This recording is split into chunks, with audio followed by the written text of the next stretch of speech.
In this video, I'll be showing you guys how to get Fortnite mobile on your iDevice without jailbreak or computer. So to do this, you guys will need TrollStore to download Fortnite mobile. So I will leave a video in the top right that shows you guys how to get TrollStore. If you guys want to see a video with a different method, then let me know in the comments down below. And for this to work, you guys will need the decrypted IPA file. And when Fortnite has an update, you will need to keep re-downloading the decrypted IPA file.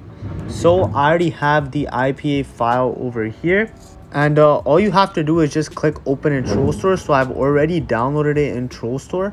So if I just go into TrollStore, you can see I already have Fortnite downloaded here. But what you guys need to do is once you guys click open in TrollStore, you guys will get a prompt that says install, and you're just gonna click install and it should download. And so now if you just go back and you type in Fortnite, you can see it here, and you can just click on it. You'll see the Epic Games logo here, and as you guys can see, it hasn't crashed.